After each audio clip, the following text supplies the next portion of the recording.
If I had to describe Abby Wolf in 3 words, I would probably say kind, intelligent, and caring. It was really amazing having her cox us because we didn't really know what we were doing, and we'd had some coxswains that were other novice women that weren't even interested in coxing, and then putting her in that seat just made such a huge difference for us, and she taught us so much. Having Abby Wolf as a senior I knew I could go to if I had any problems or anything, and she's always so supportive, and her coxing was so amazing. Abby, I'm gonna miss you so much. I remember the time Bald Eagle coxing, I was really nervous, and then I was really like panicking, and you were just like, chill, Luca. And that was really good. That's a life lesson. I always need to chill, so thank you. I really want to tell you that there was one time at practice you said something to me that's gonna like stick with me like forever.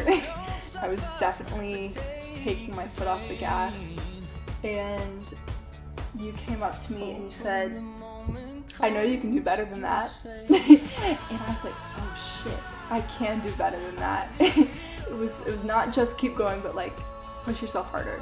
You've got more left in you than this. Like give it your all. I really cannot overstate just how much that little moment meant to me. How does one describe Kip? He tried for the majority of one of my first practices to convince me that his name was actually Namone. I have to hand it to him. He did almost get me, and he worked on it the entire practice. I've known Min since I came on campus and joined the crew team, but he was always kind of a mystery, and I was always very intrigued, and I wanted to understand and like get to know Min better.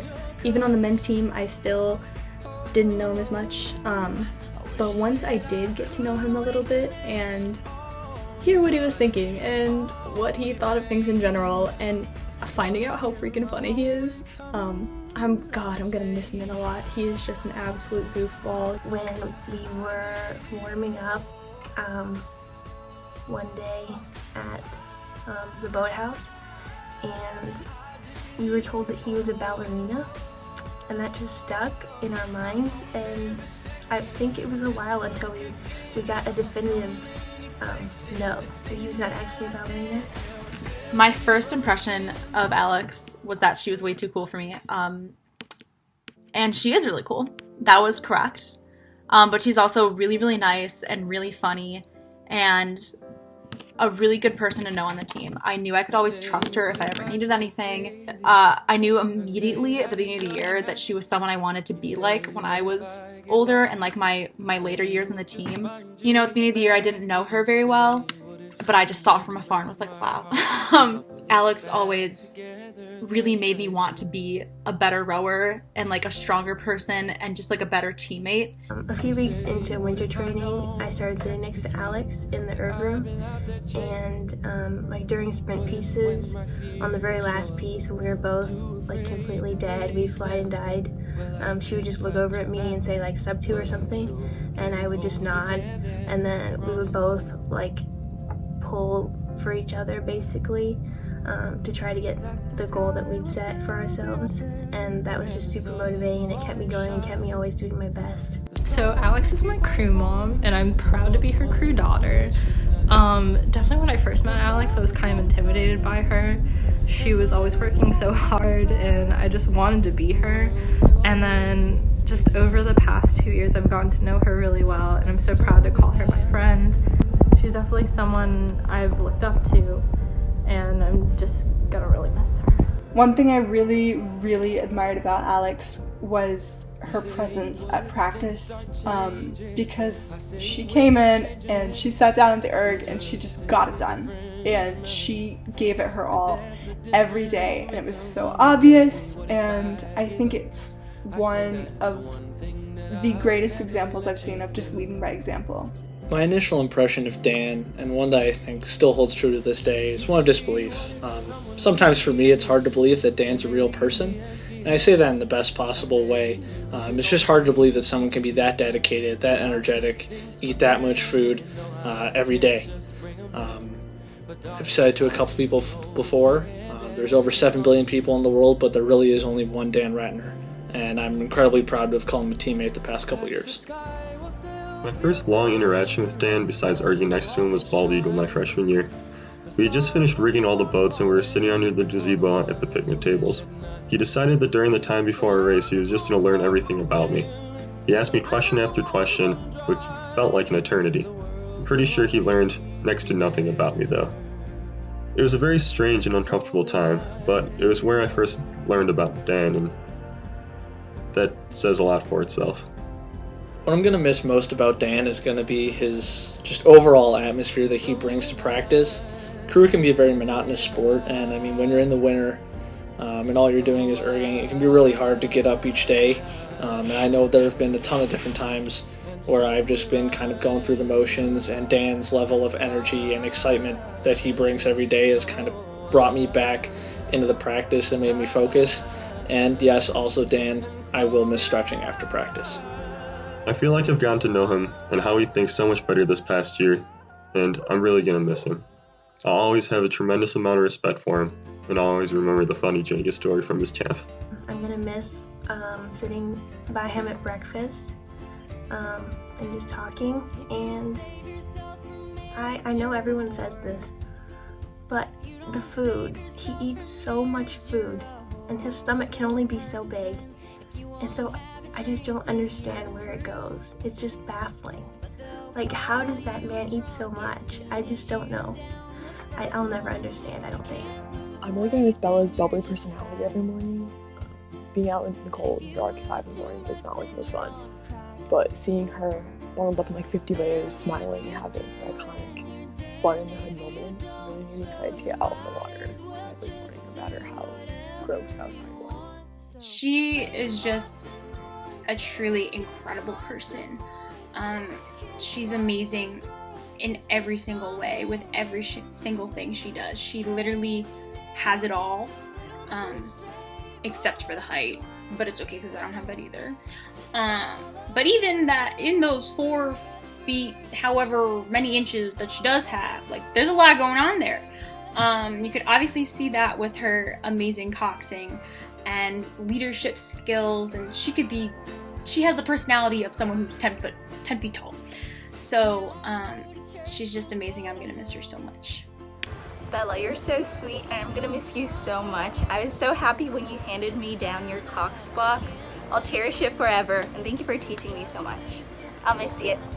The first time I had any interaction with Bella was before I came to Northwestern. I had this idea that I wanted to row, and I really cannot say where it came from because I had never rowed in my life. But I was like, ooh, this is just something I should do in college if I can. So I emailed like the official little recruitment email, and I was like, hi, can I get some more information about the crew team? And of course Bella responded, and I was just like, I could just tell just from like the way you emailed back that you were just so friendly and welcoming and encouraging, and like as soon as I got that email, I knew that it was like, oh, this is something I'm actually gonna do. Like, I hadn't even got to the school yet. Well, honestly, my favorite moments of exec were just when Jaime would say something so bizarre that we'd look at each other and just burst out laughing. I'm really gonna miss those moments.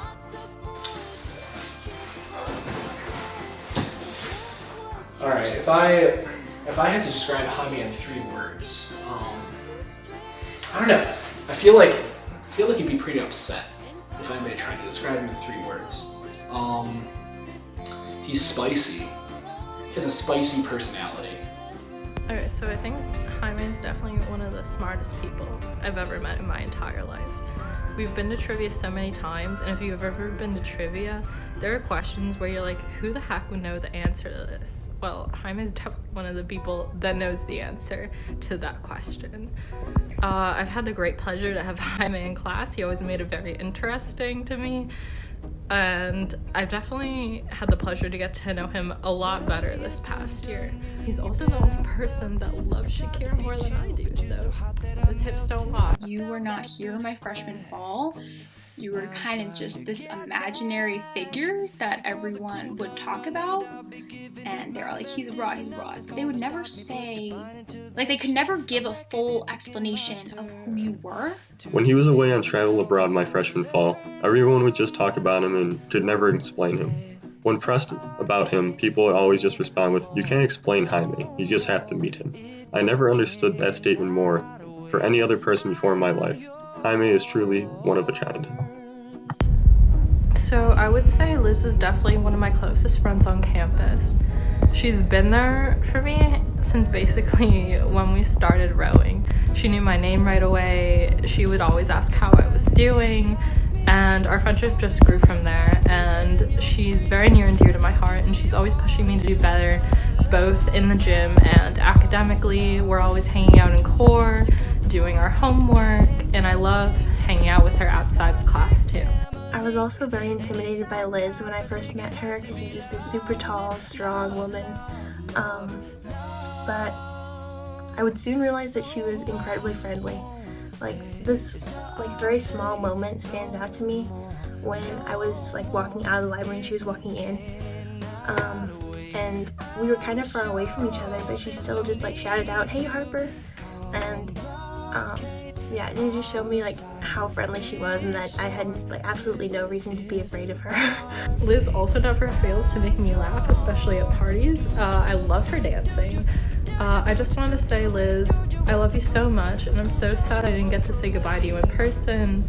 I really hope we get to hang out more over the summer when you're gone, and I'm so proud of you for, pushing yourself so hard in rowing and then completing your thesis as well this year. I know it must have been tough, especially with, all the events that have been happening, and I'm just so happy that I'm your friend and I got to know you this year. Literally move-in day while my parents are back at Bob moving my stuff into the dorm. I am texting Liz, who gave me her number, and she's like, "We're playing frisbee in front of Deering, we'd love if you come and meet us." And I'm like, "Oh my god, I gotta go." So I literally ditch my parents, ditch Wildcat Welcome, whatever, and I go over there, and Liz just welcomed me with open arms. She introduced me to everyone. She invited me back to the bung after that, and I met everyone. Even the first time I went to the boathouse to watch a practice, because I technically couldn't go on the water yet, she picked me up at 5 whatever in the morning in her own car, told me just anything I wanted to know or needed to know, and I will never forget that. One of my favorite memories from being on the team with Jake over these past couple years was last spring, when he lost odds to Lawrence in core to bang his head on the table. And he did, 100% dedication. He slammed his head on the table in the middle of a full late spring core to core, and it was truly incredible. And I think, even though it is kind of a bizarre situation, it was a perfect example of his dedication to everything, no matter how small, when it comes to this team. Jake was my first friend on the team. He was my first bromance on the team. The two of us were usually together my novice year, mostly because I just followed him around asking him questions about what this meant for rowing or what a pick drill was or really anything else to try to keep, just to, try to survive on this team. Jake's the reason I stayed on the team, because I had a friend, I had someone to lean on, I had someone to help me out when I didn't know what the hell stuff was, how to carry a motor, how to strap boats. He showed me how to do all of that.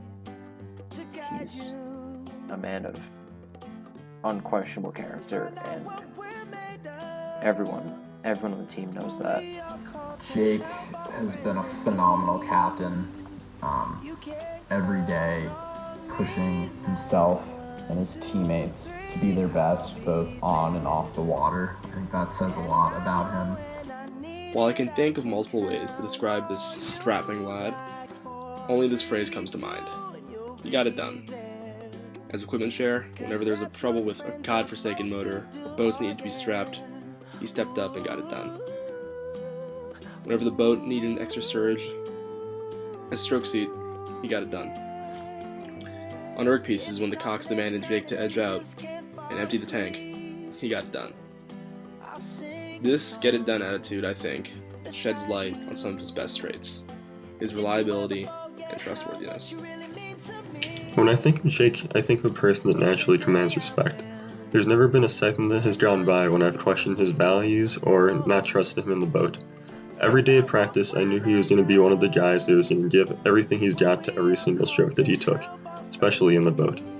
His dedication to a 12 on the score when we were in an 8 with Mike was nothing short of remarkable, yet hilarious. You're the best captain I ever had, and I'm going to miss rowing with you every practice.